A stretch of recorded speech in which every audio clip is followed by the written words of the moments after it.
As the electrician mended lines in my parents' cellar, he turned ghastly pale, shaking.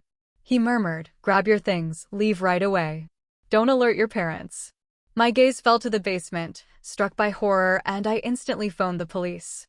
There are some secrets you never expect to find hidden in your own home. But what if that secret was a chilling, elaborate plot designed to erase you from existence? I'm Jacob, and for years, I felt like an outsider in my own family. I had no idea that feeling was actually a terrifying premonition of a twisted game they were playing, a game where my life was the ultimate prize. I always thought the greatest tragedy in my life was my father leaving my mother for another woman. It ripped our world apart. But I was wrong. The real pain began on an afternoon that seemed utterly ordinary, when the old electrical system in our house decided to finally give up. I went down to the basement with an electrician, a place that had been strictly forbidden to me my entire childhood. The air down there was damp, thick with a musty smell and rusted metal. Every creaking step on those wooden stairs echoed like a warning. Then, in a fleeting moment as the flashlight beam swept across the room, we both froze. The electrician trembled so violently he dropped his tools. My blood ran ice cold. Before my eyes was a secret my family had hidden for years.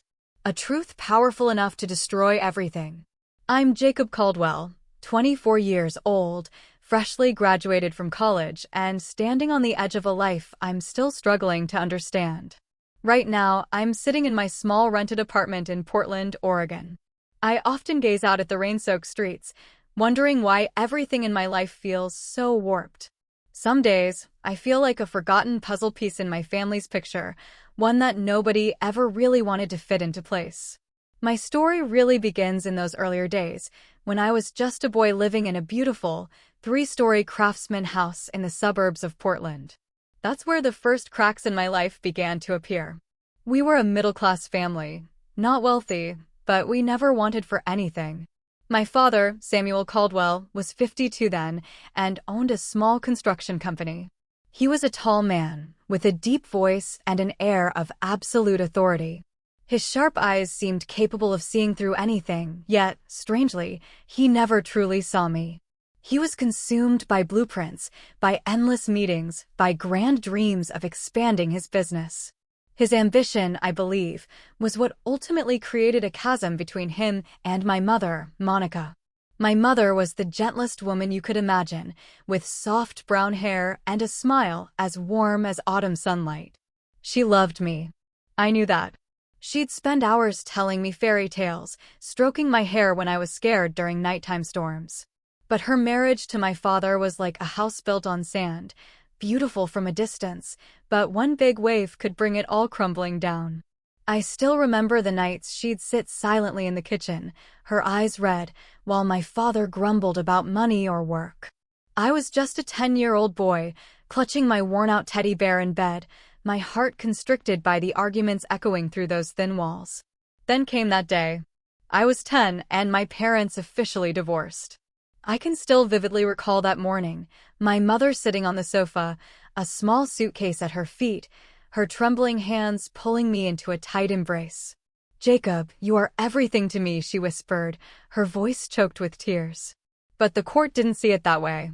They awarded custody to my father because he had a stable job, a nice house, and promises of a better life. My mother, with her meager part-time job, didn't stand a chance. She left to live with my grandparents in a small town a few hours away. As the door closed behind her, I felt a part of my heart tear apart. I stood frozen in the hallway, watching her figure fade into the distance, wondering if I'd done something wrong to make her leave.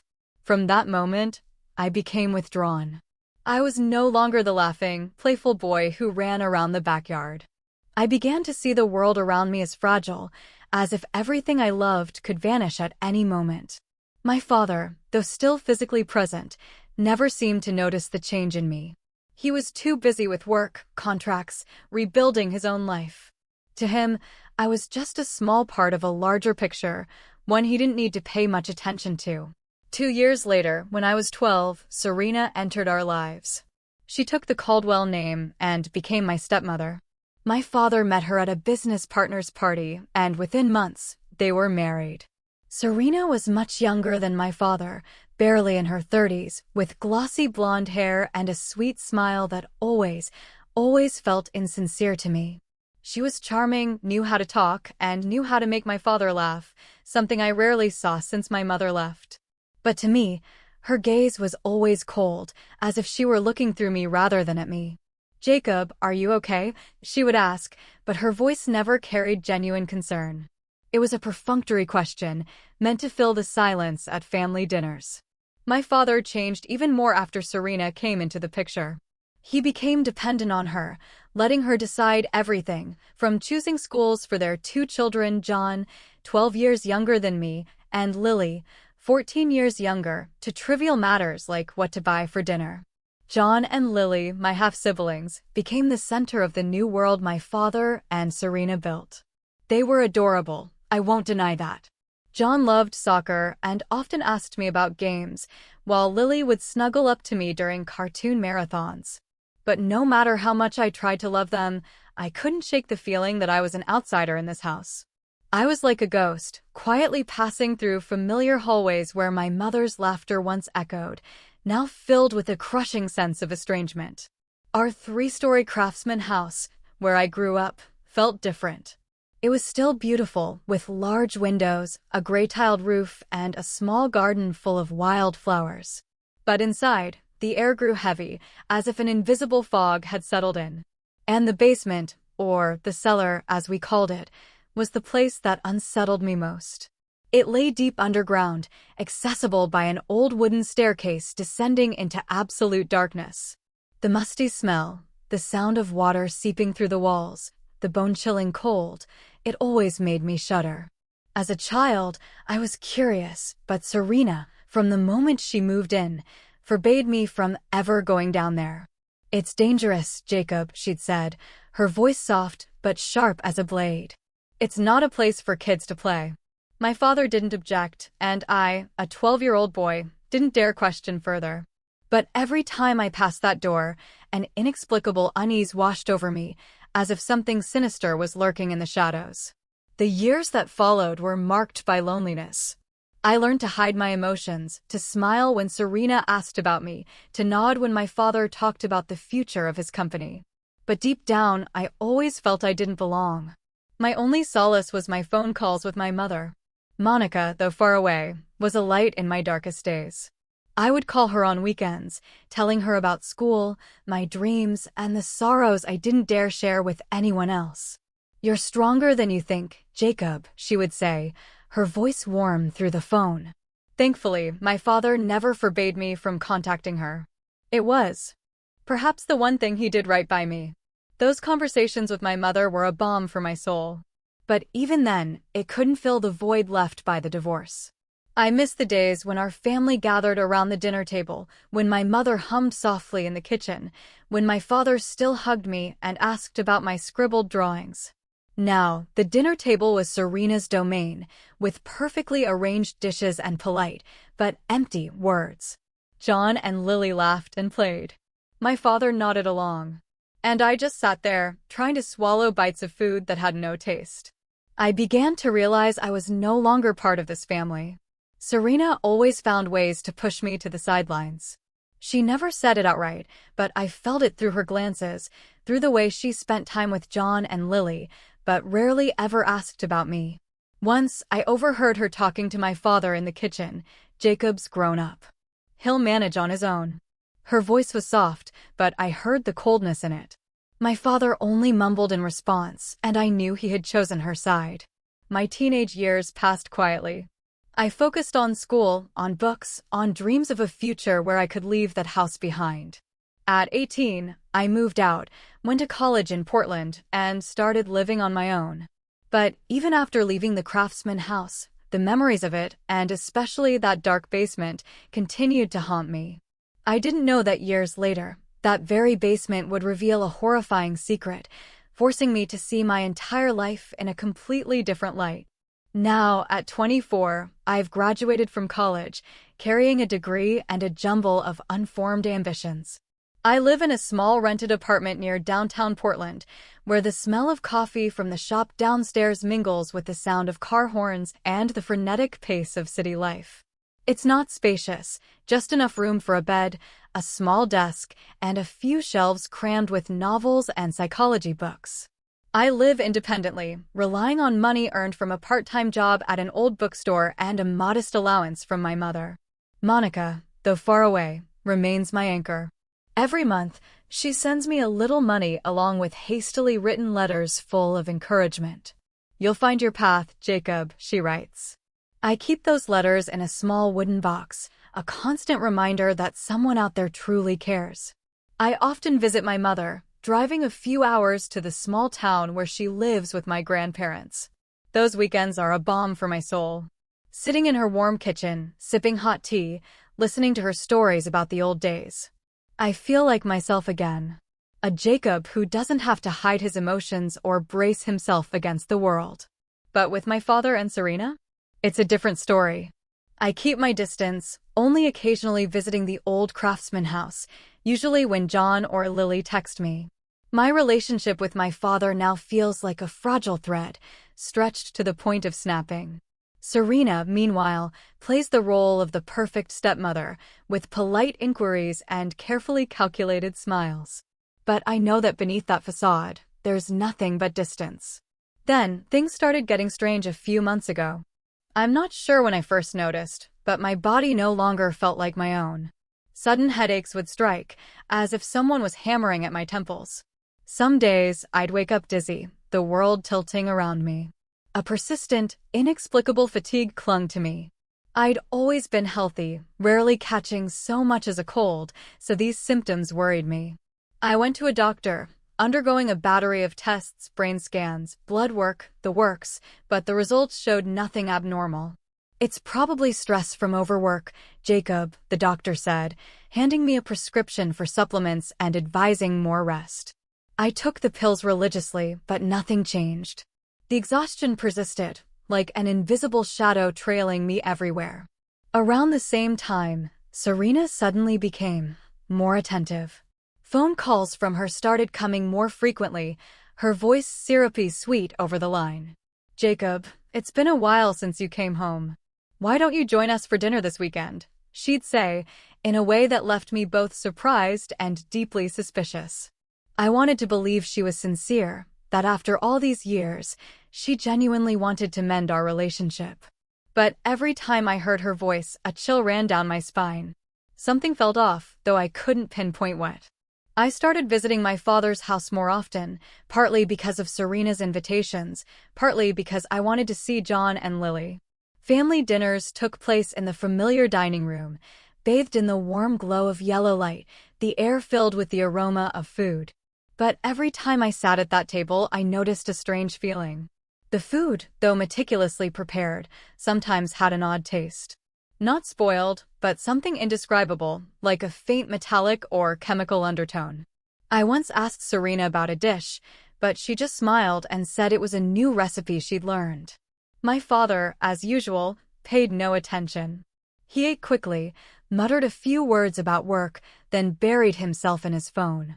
John and Lily, oblivious, laughed and chatted about school. I was the only one sitting there, holding my spoon, feeling like I was swallowing unease with every bite. That feeling grew stronger whenever I stayed overnight. Some nights, I'd jolt awake to strange sounds echoing from the basement, clanging metal, like someone dragging something heavy across the floor. Then there was a sharp, acrid smell, like incense mixed with something chemical, drifting through the crack under my door. I'd lie there, heart pounding, straining to listen. But when I stepped out of my room, the hallway was dark and silent, as if it had all been my imagination. The next morning, I'd try approaching the basement door, but it was always locked tight, as if meant to keep out the curious. I asked Serena about it once, keeping my tone casual. "It's nothing, Jacob," she'd said, her eyes flicking over me like a flash of lightning. Just for safety. Those visits to my father's house took a real toll on my health. The headaches became more frequent, sometimes so intense I had to lie down, clutching my head in the dark. Dizziness, fatigue, an unnamed heaviness, it clung to me. I started tracking my symptoms, trying to find a pattern, a cause. Was it stress, as the doctor said, or poor diet? But deep down, a vague instinct began to grow. Something was wrong in that house. In the meals. In Serena's glances. I wanted to believe I was imagining it, that I was just blowing my loneliness out of proportion into something more sinister. But the instinct clung to me like a whisper in my mind, urging me to be careful. I told myself to stay calm, that maybe I was just being overly sensitive. A few weeks passed, and I tried to focus on my life, job interviews, extra shifts at the bookstore, calls with my mother. But every time I thought about the old craftsman house, my heart raced. I started avoiding visits to my father's place, making excuses about being busy to decline Serena's dinner invitations. Then, one Saturday afternoon, while tidying up my small apartment, I realized I'd left some important personal items at my father's house, a folder of university documents and an old camera I'd used for a photography class. I hesitated, knowing the family was away on a trip and the house would be empty. But ultimately, I decided to stop by, grab my things, and leave quickly. That day, Portland's sky was overcast, heavy clouds threatening rain. I drove to the craftsman house, the place I once called home. Parking in the driveway, I noticed the eerie quiet. No sound of Lily's laughter. No grumbling from my father about work. No trace of Serena's saccharine yet cold voice. The family was on vacation, and I hadn't been invited. A pang of hurt crept in, though I tried to convince myself it didn't matter anymore. I unlocked the front door with the spare key my father had given me. The house was silent, save for the steady ticking of the wall clock. I headed straight to my old room, where a few belongings remained from when I moved out. On the dusty desk, I found the folder and the camera. As I reached for them, my eyes caught a framed photo on the bookshelf. It showed my father, Serena, John, and Lily, beaming in some summer park. I wasn't in the picture. A chill ran down my spine. I stood frozen, my chest tightening as years of being pushed to the margins flooded back, heavy and suffocating. But I shook my head, trying to dispel the familiar pain. I stuffed the folder and camera into my bag, ready to leave the room. At that moment, the lights in the house flickered and went out. A sharp click echoed, and the house plunged into darkness. I stood still, my heartbeat thundering in the silence. Outside, rain began to patter, but there was no sign of a storm or lightning. The electrical system had failed. I pulled out my phone, turned on the flashlight, and checked the breaker panel in the hallway. Everything seemed fine, but no electricity flowed. Muttering a curse, I knew I couldn't leave the house like this until my father and Serena returned. I searched online and found the number for a local electrician. After a few calls, I reached Mike, a middle-aged man with a warm, gravelly voice. "I'll be right over, kid," he said. "Just stay calm." Mike arrived about 15 minutes later, carrying a worn toolbox and a large flashlight. He did a quick check in the hallway, shaking his head when he saw the breaker was fine. "Must be an issue with the main system," he said thoughtfully. "Do you know where the main electrical box is?" I pointed toward the basement door, my heart suddenly racing. "Down in the basement," I said, trying to keep my voice steady, "but I'm not sure what it's like down there." "I don't go down often." Mike raised an eyebrow but didn't press. He walked to the basement door, inspecting the shiny lock. "Locked up this tight? You got treasure down there or something," he joked. But I could only muster a weak smile. In my mind, Serena's warning echoed. "It's dangerous, Jacob. Don't go down there." As a child, I'd obeyed her, not out of fear, but to avoid conflict. But now, standing before that door, a cold shiver ran through me. Something wasn't right, and I knew I couldn't keep avoiding it. "Should we wait for my dad?" I asked, my voice trembling slightly. I mean, he might know more about the system. Mike shrugged, resting his hand on the doorknob. "You can wait if you want, but if we don't fix this now, the house will be dark for days. I just need to check the box. It won't take long." He was right. I couldn't leave the house in this state. I took a deep breath and nodded. "All right. Go ahead and check it. I'll come with you." Mike nodded, pulling a pair of heavy-duty bolt cutters from his toolbox and setting them against the rusted iron lock. The grating sound of metal on metal pierced the quiet, sending goosebumps across my skin. With one strong twist, The lock snapped open.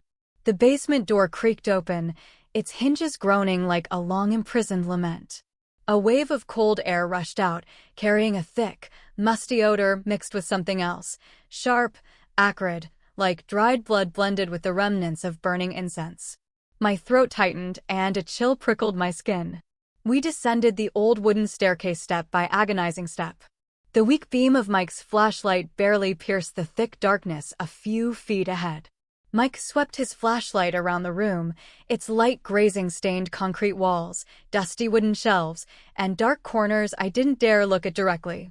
"The electrical box is probably around here somewhere," he muttered, but his voice trembled slightly, as if he, too, sensed the wrongness of this place. I didn't respond. My gaze was drawn, inexplicably, to a corner of the room where the flashlight's beam landed on a rough wooden table covered with a black cloth. On it were half-burned black candles, their wax hardened into long, dripping streaks like dried tears. At the center of the table sat a small glass jar filled with a dark red liquid that glinted sickeningly under the light. I stepped closer, my heart pounding, and caught a sharp, unmistakable smell. Blood. Next to the jar was a crude cloth doll, no bigger than my hand, pierced with rusted pins. On its fabric face, the word Jacob was clumsily stitched in red thread, like a curse etched into being. My breath caught, the air in the room seeming to tighten around my throat. "Good God," Mike whispered, his flashlight freezing on the table. I turned to see him step back, his face pale in the dim light. "What the hell is this?" he asked, his voice shaking. I could only nod. Words failed me. On the table was also a small wooden box, its lid open, revealing tiny, milky white animal bones, perhaps from a bird or a rat, mixed with charred paper talismans covered in strange symbols. My head spun as if I'd stepped into a nightmare I couldn't wake from. I swung my flashlight to the wall and my heart stopped. The light fell on a photograph. It was me, an old picture from college, taken at a school picnic. I was smiling in it, carefree and naive, completely unaware that this photo would end up here, in this basement. Around the picture, a circle had been drawn in red paint, surrounded by bizarre symbols, as if someone had deliberately marked me. Nearby, on a wooden shelf, an open notebook lay sprawled, filled with handwritten scrawls. My name, Jacob Caldwell, repeated over and over, like a relentless curse. "You need to call the police, Jacob," Mike said, his voice now barely a whisper. "This isn't normal. I've never seen anything like this." He took another step back, his eyes wide with fear. I wanted to say something, anything, to reassure him, but I couldn't. The pieces in my mind began to click together, forming a horrifying picture I didn't want to believe was real. The headaches, the dizziness, the unexplained fatigue, they weren't random. I thought of the meals at my father's house, the strange metallic or chemical taste in the food. I remembered Serena's probing gaze, as if she were sizing me up, waiting for something. I recalled the nights I heard noises from the basement. The times I saw her slip down here in the middle of the night, when the house was asleep. All those details I dismissed as imagination now stood out as clear as day. Serena. My stepmother. She wasn't just distant. She was doing something far more sinister. A dark ritual. A curse. A plot to destroy me. I stood there, frozen, my trembling hand clutching my phone. My heart pounded as if it might burst through my chest. I wasn't just the abandoned son, pushed to the edges of the family. I was the target of something dark, malevolent, incomprehensible. I looked back at the cloth doll with my name stitched on it, feeling as though someone were squeezing my heart. Why? Why was Serena doing this? And my father, did he know? Was he part of this scheme? I pulled out my phone, switched on the camera, and started taking pictures of everything. The table with the candles and glass jar, the doll, the photo on the wall, the notebook filled with writing. Each snapshot was a piece of evidence, a way to preserve the truth before it could be erased. I didn't know what I'd do with them, but I knew I had to act. I couldn't let fear consume me. Mike stood behind me, still in shock. "Jacob, we should get out of here," he said, his voice urgent. "This isn't safe." I nodded, but my feet felt rooted to the floor. A single question echoed in my mind, relentless. Why do they want to destroy me? I thought of my father, how he'd become a stranger over the years. I thought of Serena, with her fake smiles and cold eyes. I thought of John and Lily, innocent siblings who likely knew nothing of the darkness enveloping this family. I turned and climbed the stairs, each step heavy, as if dragging an entire world behind me. Mike followed, silent. When we emerged from the basement, I closed the door, but the sense of dread clung to me. I knew I'd just uncovered a secret I couldn't unsee. The Craftsman house, once my home, now felt like a trap. And I, without a doubt, was the prey. I checked my phone, staring at the photos on the screen. Each one a stark reminder of the horrifying truth I'd just uncovered. My legs trembled as if the floor were crumbling beneath my feet. Mike, the electrician, stood a few feet away, clutching his toolbox, his face still etched with shock. "Jacob," he said, his voice raspy. "You need to call the police right now." I nodded, but my hands shook so badly I nearly dropped the phone. Taking a deep breath to steady myself, I dialed 911. After a few rings, a calm female voice answered, "911, what's your emergency?" I cleared my throat, trying not to stammer. "I'm Jacob Caldwell. I'm at my father's house in the Portland suburbs. I just found something strange in the basement. There are things. I think they're related to some kind of cult or something dangerous. Please come quickly." My voice faltered, but I managed to describe what I'd seen: the doll, the jar of blood, the symbols. The operator paused for a moment before asking a few questions to confirm the address. Mike, standing nearby, gestured for the phone, and I handed it to him. "I'm Mike, the electrician," he said, his voice steadier than mine. "I can confirm what he's saying. Everything down here is very wrong. You need to send someone now." Mike's confirmation seemed to prioritize the call. The operator instructed us to wait outside the house and not touch anything in the basement. Mike and I stepped out into the front yard, standing under a gray sky where a light drizzle fell. I clutched my phone, the photos still open on the screen, as if they were the only proof keeping me from doubting myself. Mike said nothing, just stared down the street, but I could sense the tension in his every movement. Less than 20 minutes later, a police car pulled into the driveway. Two officers stepped out, a middle-aged man with salt and pepper hair and a younger woman with sharp eyes. They introduced themselves as Officer Harris and Officer Lopez. "You're Jacob Caldwell?" Harris asked, his hand resting on his belt near his holstered gun. I nodded, trying to keep my voice steady. "Yes, that's me. I called 911. There's something really strange in the basement. I need you to check it out." Harris raised an eyebrow, exchanging a glance with Lopez. "Strange how?" Lopez asked, her tone carrying a hint of skepticism. I understood her reaction. My story sounded like something out of a low-budget horror movie. "There's a doll with my name on it, symbols on the walls, and a jar that looks like it's filled with blood," I said, showing them the photos on my phone. Harris glanced at them, but didn't seem entirely convinced. "Could be someone's prank," he said calmly. "Or some weird art project. We'll check it out, but stay calm." Blood rushed to my face. "This isn't a prank," I said, my voice hardening. "I'm not imagining this. Please, just go down there and see." Lopez nodded, gesturing to Harris. "All right, lead us down," she said. I took a breath, opened the front door, and guided them to the basement door. Mike followed, but kept his distance, as if he didn't want to go back down there. The wooden stairs creaked under our feet. The musty smell, mixed with the sharp scent of incense, hit me again, sending a shiver through me. I turned on my flashlight, illuminating the path downward. When we reached the basement, I pointed to the wooden table draped in black cloth. Harris and Lopez swept their flashlights around the room, and I saw their expressions shift from skepticism to undeniable shock. Harris paused at the table, his light falling on the doll with my name. "Jesus," he muttered, so low I barely heard him. Lopez stepped closer, eyeing the glass jar with its dark red liquid, then turned to the photo of me on the wall, encircled by red paint and strange symbols. She exchanged a look with Harris, and this time, there was no trace of doubt. "This isn't a prank," Lopez said, her voice grave. "We need to seal this place off." Harris nodded, pulling out his radio to call for immediate backup.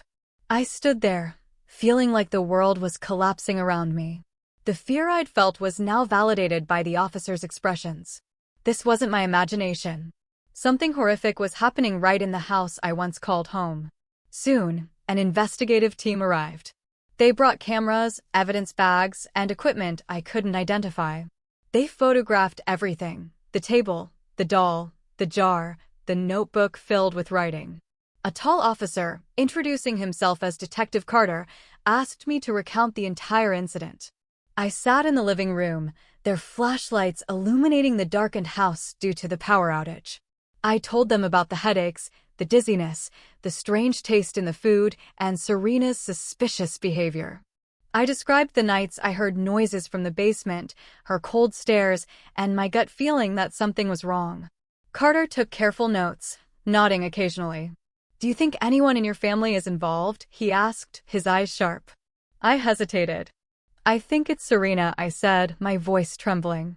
"She always forbade me from going to the basement. And the meals. I felt worse after eating here." I paused, thinking of my father. "My dad? I'm not sure, but I don't think he's entirely innocent." Carter nodded without commenting further. He told me to stay in touch and promised a thorough investigation. The house was temporarily sealed off with yellow tape stretched across the basement door. As the police cars drove away, I stood in the front yard, rain soaking my shoulders. I felt a mix of relief finally. Someone believed me, and dread at the gruesome truth unfolding. My family, or what was left of it, wasn't just broken. It was hiding a dark secret, and I was at its very center. That night, I didn't return to my apartment. I drove straight to my mother's house, in that small town a few hours from Portland. When I arrived, my mother and grandparents were in the living room, bathed in the warm glow of a lamp. I told them everything, from breaking the basement lock to what I found. My mother listened, initially skeptical, her eyes filled with worry. "Jacob, are you sure?" she asked, her voice trembling. I pulled out my phone and showed them the photos. When my mother and grandparents saw the cloth doll, the jar of blood, and my photo on the wall, they were stunned. My grandfather, usually a man of few words, shook his head, muttering, "I've never seen anything like this." My mother pulled me into a hug, tears streaming down her face. "My boy," she whispered, her voice choked. I sat there in her arms, feeling like a piece of my heart had shattered. Several days passed, and I stayed at my mother's house, trying to find some peace in her warm kitchen and comforting stories. But every time I closed my eyes, the images from the basement flooded back: the cloth doll with my name, the jar of blood, the red symbols on the wall. I checked my phone constantly, waiting for news from the police. Detective Carter had promised to follow up, and I knew they were investigating, but the waiting made me restless, as if I were standing on the edge of a cliff, unsure when I'd fall. Then one morning, my phone buzzed. It was Carter. "Jacob," he said, his voice grave. "You need to come to your father's house now. Your family just returned from their trip. We need you here for a confrontation." My heart pounded, but I nodded, though he couldn't see me. "I'll be right there," I said, trying to keep my voice steady. My mother looked at me, her eyes filled with worry. "Do you want me to come with you?" she asked. I shook my head. "I have to do this alone, Mom." She hugged me tightly, as if trying to transfer her strength to me. As I drove to the Craftsman house, Portland's sky remained gray, mirroring my mood. Pulling into the familiar street, I saw my father's car parked in the driveway, with several suitcases scattered haphazardly. They were back. I took a deep breath, stepped out of the car, and felt my heart racing so loudly I could hear it. The front door was wide open, and my father's angry voice echoed from inside. "What is this nonsense?" he roared, clutching his phone. "Who dared to put police tape on my house?" I stepped inside, and the air in the living room seemed to freeze. My father, Samuel, stood there, his face flushed with rage. Serena was beside him, her blonde hair neatly tied back, but I noticed her eyes flicker when she saw me. John and Lily, my younger siblings, stood in a corner, looking small and confused. "Jacob," my father said, frowning, his voice lowering but still sharp. "What the hell is going on?" Before I could respond, Serena cut in, her voice icy but controlled. "Richard, I've already called the police," she said. "They said they're sending someone to explain. This must be a mistake. There's no way our house is being treated like a crime scene." My father waved his phone, his voice thick with frustration. "I just spoke to them. They said there was a report from some witness about our basement." Before I could answer, the sound of police sirens filled the air outside. Detective Carter walked in, accompanied by Officers Harrison and Lopez, who had been there when I first called the police. Behind them was another investigative team, carrying equipment and wearing stern expressions. "Mr. Samuel Caldwell." "Mrs. Serena Caldwell," Carter said, his voice calm but sharp. "We need your cooperation to address some serious concerns regarding this house." Serena smiled, but it was stiff, like a mask. "There must be a misunderstanding, officer," she said, her tone saccharine as ever. "We just got back from a trip, and we know nothing about this." My father nodded, his gaze shifting from me to Carter. "Exactly. I want an explanation right now." Carter didn't respond. He gestured to me. "Jacob, can you tell us what you saw?" I took a breath, feeling the weight of every eye in the room on me. I started speaking, my voice shaky but growing steadier. "I came here to pick up some things, and the power went out. I called an electrician, and we went to the basement to check. Down there, I paused, locking eyes with Serena, and recounted every detail I'd seen, my voice trembling with tension. The room fell silent, the air heavy. My father's frown deepened, and Serena froze briefly before regaining her composure. "Jacob, what are you talking about?" my father asked, his voice thick with disbelief. "Are you making this up for attention, kid?" But I didn't back down. I pulled out my phone, opened the photos, and handed it to Carter. He held up the screen for my father and Serena to see. "This is what we found," Carter said. "And we need an explanation from both of you." Serena let out a laugh, but it was dry and unnatural. "Officer, these are just spiritual items," she said. "A few things I used to pray for the family's safety. There's nothing dangerous about them." She looked at me, her eyes cold, but still holding that calculated smile. "Jacob, you've misunderstood. I'd never do anything to hurt you." Blood rushed to my face. I stepped forward, facing Serena, my voice shaking but resolute. "You're lying," I said, each word carved from my chest. "What did you do to me?" "The headaches, the fatigue, the strange taste in the food. It was all you, wasn't it? You wanted me to waste away, didn't you?" My father shot to his feet, his face red with anger. "Jacob, that's enough," he shouted. "You don't talk to your stepmother like that. This is nonsense, a stupid prank." But I didn't back down. I looked him in the eyes, feeling for the first time unafraid of him. "Did you know about this, Dad? Or are you part of it, too?" I asked, my voice low but sharp. He froze, his eyes flickering, but he didn't answer. Carter raised a hand, calling for calm.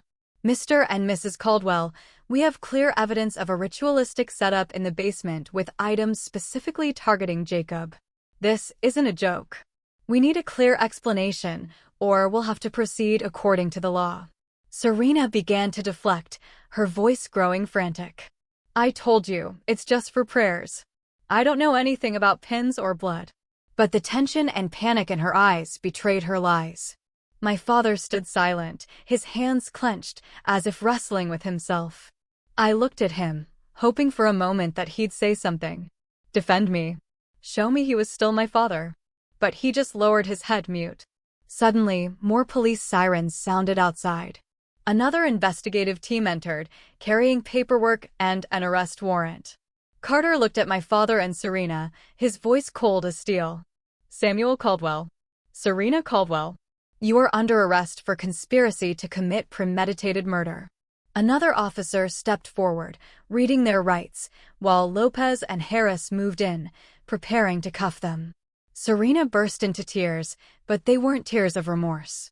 She struggled, shouting, "You can't do this. I didn't do anything." My father, in contrast, was silent, his face pale, as if his entire world had collapsed.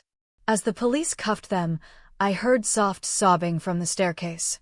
I turned to see John and Lily standing there, eyes red and terrified as they watched their parents being led away. Lily ran to me, hugging me tightly, crying. "Jacob, what's happening?" she asked, her voice trembling. I held her, but I didn't know how to answer. John stood still, fists clenched, his eyes filled with anger and pain. As the police escorted my father and Serena to the cars, I stood frozen at the door, watching them disappear behind flashing red and blue lights. Serena glanced back, her eyes no longer masking her fury. My father didn't look at me, didn't say a word. My heart felt crushed, but at the same time, a wave of relief washed over me. The family I'd clung to for so long, the perfect facade of my father, Serena, John, and Lily, was now revealed as something rotten, steeped in lies and darkness.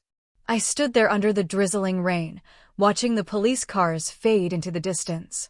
Carter patted my shoulder, his voice softer now. "You did well, Jacob. We'll keep investigating. Stay in touch." I nodded, but my mind was reeling. The truth was out, but it left a void in me. Part loss, part freedom. A few days later, the police continued their search of the Craftsman house. Detective Carter called me, his voice serious but not cold. "Jacob, we found some important documents in your father's house. Some of them concern you. We've contacted a lawyer, Mr. Collins, who has worked with your family before. You should meet with him." I gripped the phone tightly, feeling a chill run through me. Documents about me? I agreed to meet Carter and Mr. Collins at the lawyer's office the next morning. But inside, I couldn't stop wondering what other secrets were waiting for me. Mr. Collins's office was in downtown Portland, a small building with large windows and warm wooden furnishings. When I walked in, Mr. Collins, a man in his 60s with silver hair and gold-rimmed glasses, stood to greet me. He had a kind smile, but his eyes carried a gravity that unsettled me. "Jacob, please sit," he said, gesturing to a chair across from his desk. Detective Carter stood in the corner, nodding at me as if to offer reassurance. On the desk was a thick file, filled with aging papers, some yellowed at the edges. "Jacob," Mr. Collins began, his voice deep and clear. "What I'm about to tell you may be hard to accept, but you need to know the truth." He pushed the file toward me, opening it to a page bearing the familiar signatures of my grandparents. "This is documentation of a trust fund, established years ago by your grandparents, Henry and Eleanor Caldwell. The fund is worth approximately $2 million, and it's in your name. You'll inherit it fully when you turn 25. I sat there stunned. $2 million? The air in the room suddenly felt heavy, pressing against my chest. "I don't understand," I stammered. "Why didn't I know about this?" Mr. Collins sighed, pushing his glasses up his forehead. "Until you came of age, all documents related to the trust were sent to your legal guardian, your father, Samuel. He's known about it for years." Mr. Collins's words hit me like a knife. My father knew. Serena, my stepmother, must have known too. And then, like the final piece of a puzzle snapping into place, it all made sense. Everything that had happened had a reason. They wanted me dead. If I were gone, the trust fund would fall to my father, and Serena, with her cunning, would surely find a way to claim it. I clenched my fists, my nails digging into my palms, trying to suppress the anger and pain surging within me. Carter stepped forward, placing a hand on my shoulder. "We were investigating when Samuel and Serena began planning this," he said. "What you found in the basement, combined with these documents, provides strong evidence of their motive." I nodded, but my mind felt numb. My father, the man who once carried me on his shoulders, who taught me to tie my shoes, had chosen money over me. Serena, with her fake smiles and honeyed words, had made me the target of a sinister plot. I felt as if my heart were being torn apart. Yet, at the same time, a cold clarity settled over me. All those years of loneliness, of feeling like I didn't belong in the family, now they made terrifying sense. As I left Mr. Collins's office, I carried a copy of the trust fund documents and a storm of emotions in my heart. On the way back to my apartment, I stopped at a small park, sitting quietly on a bench as memories flooded in. I thought of my childhood, when my grandparents were still alive. My grandfather, with his white hair and warm voice, would sit on the porch in his wooden chair, telling me stories of his youthful hunting trips. He taught me how to tie knots, identify plants, and above all, that honesty was the most precious thing. Jacob, live in a way that you're never ashamed of yourself, he'd said, his eyes shining with conviction. My grandmother was different, gentle like a summer breeze. She'd hold me close, softly singing old folk songs and cooking meals whose smells I still remember. When my parents divorced, it was my grandparents who comforted me. I recalled afternoons in the kitchen with my grandmother, eating freshly baked cookies while she shared stories of her youth. When I was sad about my mother leaving, my grandfather would take me to the garden, showing me how to care for plants, as if to say that life goes on, no matter how much it hurts. My grandfather passed away when I was 13, taken by a sudden stroke. A year later, my grandmother followed, leaving a void I could never fill. But now, sitting on that bench, holding the trust fund documents, I realized they had never truly left me. This trust fund, this $2 million, wasn't just money. It was their love, the final shield they left to protect me. Yet, ironically, that same love had become the reason my father and Serena wanted to destroy me. I felt both pain and gratitude. Pain for the betrayal by those closest to me, driven by greed. Gratitude for my grandparents who, even in death, found a way to shield me. I felt as if they were watching me from somewhere, and I vowed not to let greed or betrayal destroy what they believed in me. That evening, back in my small apartment, I opened the old photo album my mother had sent me long ago. I flipped to a page with a picture of me with my grandparents, taken during a summer picnic. I was an 8-year-old boy, beaming between them, sunlight filtering through the trees. I touched the photo, feeling as if their warmth lingered. "I'll live worthy of this legacy," I whispered, my voice choked. "I won't let greed ruin what you believed in me." The months that followed were a whirlwind of court hearings and sensational headlines. The Oregon court began the trial of my father, Samuel Caldwell, and my stepmother, Serena Caldwell, just a few months after their arrest. I didn't attend every session. I wasn't sure I had the strength to face them again. But I followed along through calls from Detective Carter and brief reports in the local news. The story of the Caldwell family, once a comfortable middle-class household in suburban Portland, became the center of public attention. "Murder plot in Craftsman home," one headline read. "Cold greed, horrifying secrets in the basement," screamed another. Each time I read those words, it felt like someone was squeezing my chest. The trial dragged on longer than I expected, with evidence presented day by day. The photos I took in the basement were shown in court. Experts analyzed the liquid in the glass jar, confirming it was animal blood. But the symbols and rituals were more complex, tied to an obscure form of occult practice. My testimony, along with that of Mike the electrician and Mr. Collins, the family lawyer, painted a clear picture.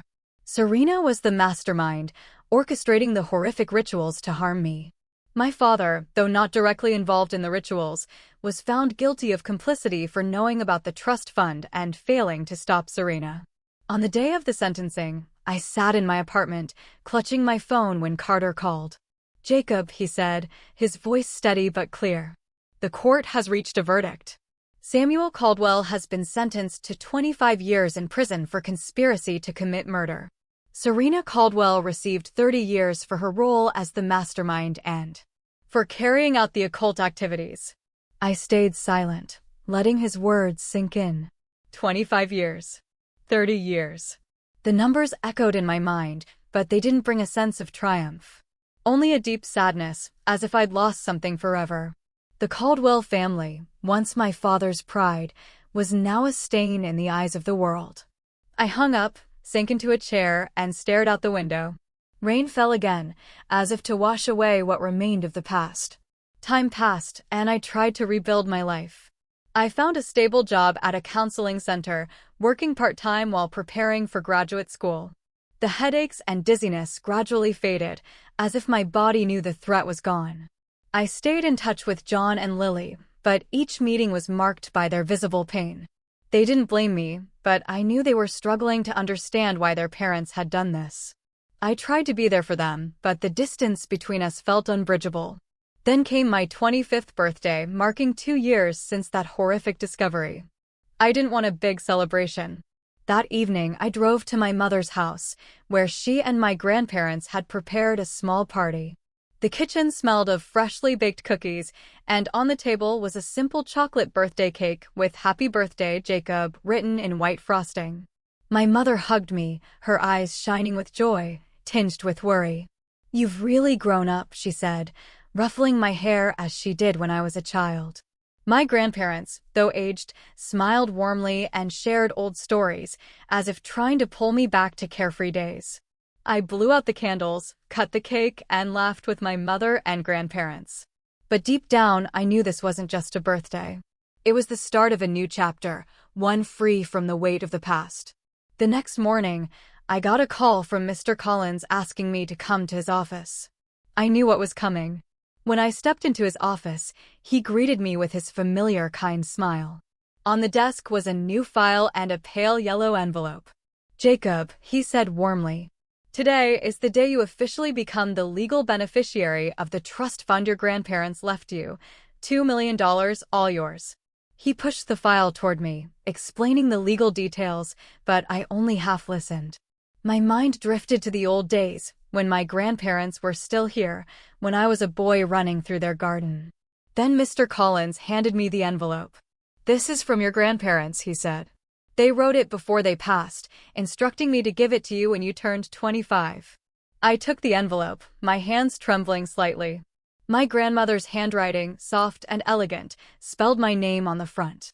I thanked Mr. Collins, my voice catching. "Thank you," I said, emotions welling up. "For everything." That afternoon, I walked to a nearby park where the maple trees were turning a vibrant red. I sat on a bench, opened the envelope, and began to read. My grandparents' words came alive, as if they were speaking to me. "Dear Jacob, you are our greatest joy. No matter how hard life gets, no matter what challenges you face, remember that you are stronger than you know. We left this trust for you, not just for a better life, but so you can live true to your heart. Live kindly, honestly, and never let darkness dim the light inside you. Love you forever, Grandpa Henry and Grandma Eleanor." Tears rolled down my cheeks, but I smiled. In that moment, I felt a sense of release, as if I'd finally found a home. Not the craftsman house steeped in darkness, but a home within my own heart. My grandparents, though gone, were still with me, guiding me through their loving words. A few weeks after my 25th birthday, a letter arrived at my apartment, sent from the Oregon State Penitentiary. The plain white envelope bore my father's scrolled handwriting, "Samuel Caldwell." My heart raced. I sat at the table, hands trembling as I opened it. The short lines, written in blue ballpoint pen, seemed like they took great effort to compose. "Jacob, I know you don't want to see me, but I need to talk to you one last time, as your father. I don't expect forgiveness, but please let me see you. You're still my son. Samuel." I read the letter over and over, each word piercing like a needle. "Father." The word felt foreign, like a memory from another life. I thought of the years growing up in his indifference. The times he chose work, chose Serena over me. I thought of the basement, the pinned cloth doll, the trust fund he and Serena were willing to kill me for. Part of me wanted to tear the letter up, throw it away, and forget he ever existed. But another part urged me to face him one last time, not to reconcile, but to close the chapter.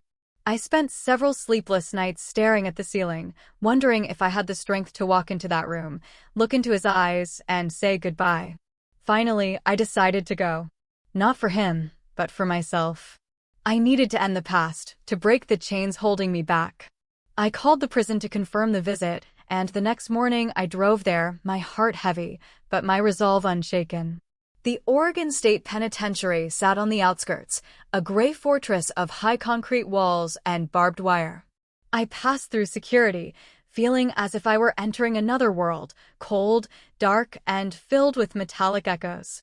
A guard led me to the visitation room, a small space with white walls and a thick glass partition separating me from the other side. I sat on a hard plastic chair, hands clasped tightly, trying to stay calm. The door on the other side opened, and my father walked in. I barely recognized him. Samuel Caldwell.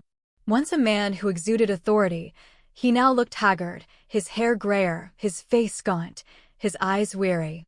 He wore an orange prison uniform, his hands cuffed, but he tried to hold his head high, as if clinging to a shred of the father I once knew. He sat down, picked up the phone, and looked at me through the glass. "Jacob," he said, his voice hoarse. "Thank you for coming." I didn't respond right away, just stared at him as if seeing a stranger. "What do you want from me?" I asked, my voice colder than I'd intended. He attempted a weak smile, but it faded quickly. "I just wanted to talk. I want you to know I never meant to hurt you. I let things go too far." His voice faltered, but I felt no pity. His words sounded hollow, like a poorly acted play. "You knew about the trust fund," I said, locking eyes with him. "You knew what Serena was doing, and you didn't stop her." He bowed his head, his eyes red, but he didn't deny it. "I was wrong, Jacob," he whispered. "I got caught up in ambition, in what Serena said. I thought she was doing what was best for the family." I let out a dry, humorless laugh. "Family? You call that a family? You chose her? Chose money over me?" He didn't respond, his head lowered as if my words were too heavy to bear. The door on his side opened again, and Serena was let in. My blood ran cold. Her once glossy blonde hair was disheveled. Her face harsh, stripped of the polished facade that hid her true nature. Her eyes, cold and venomous, locked onto me. She picked up the phone, her voice still clinging to that fake sweetness. "Jacob, you've misunderstood," she said. "The things in the basement, they were just spiritual rituals. I never meant to hurt you." I stared at her, my gaze unwavering. "Don't call me your son," I said, my voice low but sharp. "You tried to kill me, Serena. Stop lying." She stiffened, her lips trembling, but her eyes burned with resentment, as if she hated me for ruining her plans.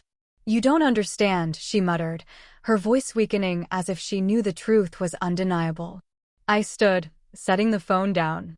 "I didn't come here to hear excuses," I said, looking from my father to Serena. "I came to say I'm done with you both. This family died a long time ago. I'm not your son anymore, and I'm not your family. I'm choosing my own life, and there's no place in it for either of you." I turned and walked out, not looking back. I heard my father call my name, his voice breaking, but I didn't stop. Stepping out of the prison, I breathed in the free air, feeling as if I'd shed a burden carried for years. The visitation room door closed behind me, and I knew it was also closing on my past. I was no longer chained by memories of my father, Serena, or the craftsman house steeped in darkness. Ahead of me lay an open road, and for the first time, I felt truly free. From that day forward, I severed all contact with Samuel and Serena. No letters, no calls, no mention of them in conversations with my mother or friends. They became part of my past, a scar on my heart, but no longer something that defined me. I focused on the present, on what I could build, and on a dream I'd nurtured for years, becoming a counselor to help young people like me, those who grew up in broken families, find the light within themselves. I enrolled in a graduate program in psychology at a university in Portland. The months that followed were a blur of classes, part-time shifts at the counseling center, and late nights hunched over my desk, scribbling notes. There were moments of exhaustion, but whenever I looked at my grandparents' letter, carefully tucked into my notebook, I found the strength to keep going. "Live true to your heart," they had written. And I was determined to do just that. The $2 million trust fund my grandparents left me was a significant responsibility, but I managed it carefully. A portion covered my tuition and living expenses, ensuring I could focus on my studies without financial worry. Another portion was invested long-term, following the advice of a financial advisor Mr. Collins recommended. I didn't want the money to be just a number in a bank account. I wanted it to mean something.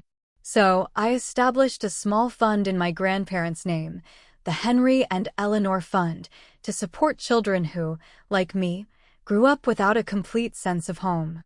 Each thank you letter from a charity felt like an extension of the love my grandparents had given me.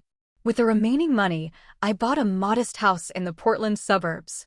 Not the craftsman house filled with painful memories, but a cozy place with large windows overlooking a small garden.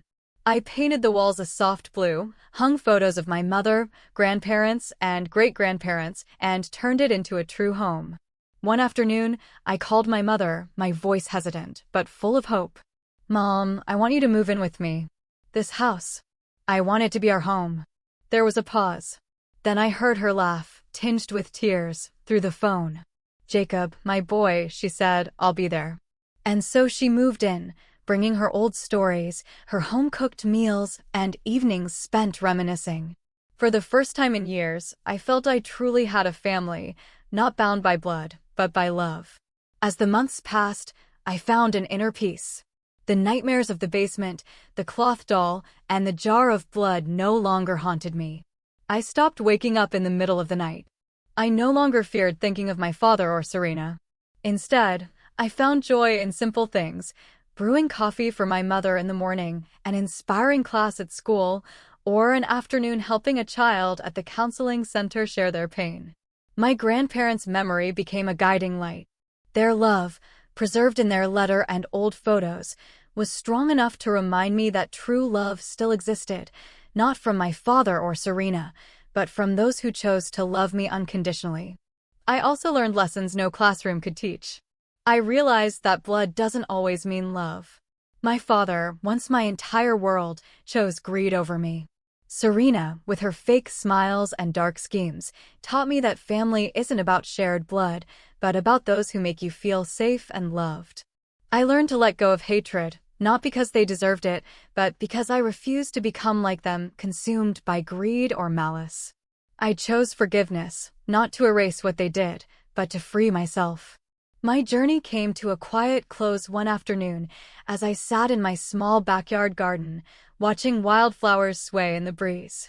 I thought of the boy Jacob, once frightened and alone in the craftsman house, believing he was unworthy of love. That boy had grown up, carrying scars, but also a new belief: the past may leave marks, but it doesn't dictate the future. I smiled, breathed in the fresh air, and felt a new beginning. Not loud or showy, but brimming with hope. My story didn't end with applause or fanfare. It ended in stillness, with the sound of birds chirping and sunlight filtering through the trees. In that moment, I knew I had found myself. Not the abandoned son, not the target of a plot, but Jacob Caldwell, a man ready to live with an open heart despite the darkness that once tried to consume me. This journey taught me so much about betrayal, forgiveness, and what it truly means to be a family. What would you have done if you'd uncovered a secret like this in your own home? Have you ever had to choose between cutting ties with family or sacrificing your own peace? Share your thoughts below. I'd really love to hear them.